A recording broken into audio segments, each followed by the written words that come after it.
មនេភិក្ខុទាំងឡាយចុះដោយមិនដេចដែលហៅថាសមាទិដ្ឋិមនេភិក្ខុទាំងឡាយប្រាជ្ញាដឹងច្បាស់ក្នុងកងទុកប្រាជ្ញាដឹងច្បាស់ក្នុងធម៌ដែលជាទីប្រជុំឲ្យកើតទុកប្រាជ្ញាដឹងច្បាស់ក្នុងធម៌ដែលជាទីរំលត់ទៅនៃទុកប្រាជ្ញាដឹងច្បាស់ក្នុងបដិបទាទៅកាន់ធម៌ជាទីរំលត់នៃទុកណាមនេភិក្ខុទាំងឡាយនេះតថាគតហៅថាសមាទិដ្ឋិមនេភិក្ខុទាំងឡាយចុះដោយមិនដេចដែលហៅថាសមាសង្កបៈសេចក្តីត្រេះរិះត្រូវដើម្បីចាក់ចែងកាមសេចក្តីត្រេះរិះដើម្បីការមិនព្យាបាទសេចក្តីត្រេះរិះដើម្បីការមិនបៀតបៀន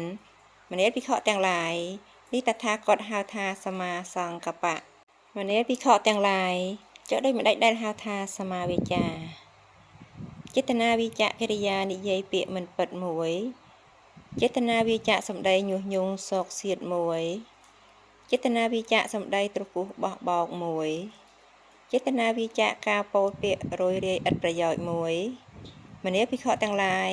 នេះតថាគតហៅថាសមាវាចា